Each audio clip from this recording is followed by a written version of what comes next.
Turamutse bakunzi ba Vyacu TV, turamutse mwese mudangisha mukurikira ibiganiro bica kuri channel yacu. No musi tugaruka ku buzima bwa Diamond Platnumz, umwe mu baririmbyi batanguye ndetse bakuze ba mu buzima bubi, ariko no munsi atunze amamiliyari y'amafaranga. No musi tugiye kugaruka mbega ayo mafaranga yose aharugwa yoba ava mu biki, mbega Diamond Platnumz nibiki vya bituma aronka aya mafaranga.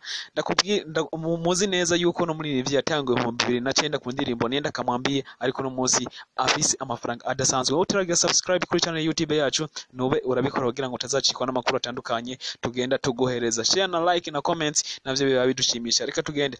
Diamond Platnumz asanzwe uno mwaka bamuharura mu bigo bitandukanye nkuko tusoma mu binyamakuru bitandukanye mu mamiliyari 11 z'amafaranga y'amatanzania amashiringi.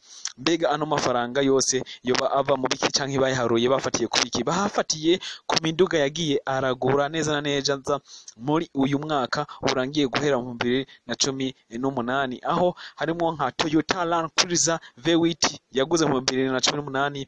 Iyi modoka yoba yaguzwe mu mafaranga ashika imiliyoni 173. BMW nayo yeguze muri uno mwaka ayigura ibihumbi amajana 9 n'izindi n'ibindi tukavuga nk'inzu. Ariko kandi tukwibagira mu ibiteramo Diamond Platnumz agenda akora, aho nka Wasafi Festival imwe izunguruka akarere ka Tanzania, usanga ku giteramo kimwe aharugwa mu mafaranga ashika miliyoni 11 yiza ku munsi umwe.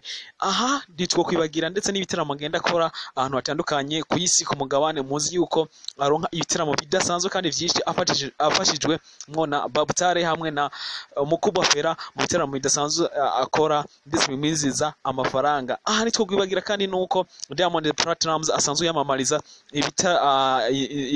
ama company adasanzwe nka Paris Match, nka Belair kinyobwa hamwe na Vodacom, umwe mu umutandao mu gihugu cya Tanzania, ndetse n'ayandi makampani menshi adasanzwe bafatiye ku rugero afise Diamond bagenda bamwitura kugira ngo abafashe kwamamaza ibikorwa. Ndetse amafaranga yose aharugwa afatiwe kandi nuko yinjiza amafaranga afatiye kuri lebo yiwe asanzwe afise.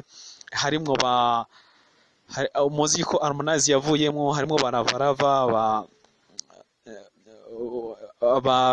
ba Livani n'abandi. Reka kandi ndakubwira yuko Diamond Platnumz asanzwe afise uruganda rukora amafilm ariko Zumo Production usanzwe rukoreramwo Kenny, ndetse Diamond Platnumz asanzwe afise na radio hamwe na TV bimufasha kuzana amafaranga menshi Diamond agenda aronka. Ndetse asanzwe adandaza ubunyobwa canke se muzi yuko Diamond Kalanga nayo winze amafaranga. Ndakubwira kandi yuko Diamond Platnumz asanzwe afise abana bashika 4, harimwo 2 yavyaranye na Zari, ubundi akavyarana na Hamesa Mobeto, uyundi nawe aheruka kumuvyara na Tanasha Donna. Nakubwira kandi yuko Diamond Platnumz ari umwe mu bantu bahiriwe mu muziki. Nawe uri kurakora umuziki ntushikinege canke wewe wibaza yuko gukora ari guvyinata, ishiramo ingovu vyose birakunda. Ndagusaba ugire share, like na comment utubwire